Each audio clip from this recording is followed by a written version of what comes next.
Ito po bali yung ano po, import ninyong aso. Ay putang ina, ang angas nito, boy. Yung ilong niya, yung ilong talaga na exotic. Oo, talagang exotic talaga. Opo. Ikaw. Yan. Ang angas. Tol! Tol! Ay kaya! Tol! Ikaw ba may order ng ano? O yung bully. Boss! Andito na si Kuya Dick. Yung may order ng ano. Ano to? Kaya lang siya na po ganun. Ay boss. Papunta na sana ako sa'yo, boss eh. Ilan ba na, boss? Yung, Bayaran ko na tol, magkano yan? Kahit po 15 na lang. 50. Teka muna, titignan mo muna, import ba yan? Actually, boss, ito yung aso mo. Ang ginawa ko lang po rito is parang buhay na buhay lang po siya ang aso. Ay putang ina, ang angas nito, boy. Opo. Bali yung paa po niya, hindi po natin madidiretso yung iba kasi matigas na po dahil po namatay na po. Buling-buli, Opo. From China po yan. China. Hindi po na-import ko po ito. Ang angas. Yung tagi 800,000 siya po yun. Actually sir, yung ibang part ng ngipin nung nawala po. Kasi di ba 3 days yun na siya sa amin dinala. So nawala na po yung ngipin, nakumalas na po. Didikit namin kasi pasok sa ilong. Oo, tama. Tsaka yung Saka yung tignan po yung tenga, naka-aircraft po yan.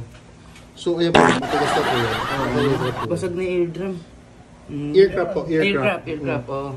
Tsaka yung stand niya, Opo, naka-muscle type po talaga siya. Tsaka yung, di ba po nagka-ano po to, yung sumobra po sa protein, yung parang galis, ayan po, hindi na po na maaayos. Ano nangalay na? Okay, konti na lang. Nalalay ako eh. 3, 2, 1, play. Bend pa, bend. Yan. Oo nga, saan kaya pwede ilagay ito, tol? Mas maganda sa mga lamesa. Para siyang piyaw. Piyaw gold. Ganun po. Tignan niyo po yung kahit sa likod po. Tinanggal na po yung buntot po yan. Di ba wala pong buntot po? So naka-tailless na po siya. Tapos ito po, hindi na po siya mabubuka. Matigas na po talaga siya eh. Tsaka ito po matigas na po yan. Ang angas. So dito sir, ito lang. Kung papansinin niyo, 3 days kasi medyo inamag na. Pero nagawa ng paraan. Pero aso po yan. Tsaka yung ilong niya, yung ilong talaga na exotic. Oo, talagang exotic talaga.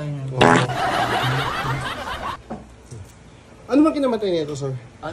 Kumain ng galis. Kaya pala yung mga ano sir? Kumalat yung galis. Tsaka kagandahan doon, yung niya, yung stand niya talaga. Opo. Ano po yan? Pati po yung pagiging balbon po niya rito. Natural po yan. Wala po akong dinagdag yan. Pwede bawas-bawasan to? Ito takatakin. Baka kumawin. Hindi, dito ka pwede magbawas. Dito. Isa-isa pwede yan. Babawasan na yan. Gusto makita yung pinagputulan ng buntot ulit? Ano po yung sir? Bagong paint lang po kasi yun. Pero hindi po siya nabubura. Tignan niyo po. Naka-waterless po siya. Tsaka ano po yan, tignan niyo po. Hindi po talaga magagalaw yun, matigaso yan. Pero okay na to sa akin. Opo. Ingatan niyo na po yung pag-uwi po kasi baka po magkaroon po ng damage. Hindi na po namin sagot yun. Sige. Pero sir, maganda kung iuwi mo nakahiga. Igaganto mo lang siya. Paano? Sinyatal, paano? Dandan lang. Baka mababasag. Matigas po yan. Ganyan lang. Yeah. Ganyan lang. 3 minutes pa ulit. 3 minutes ulit.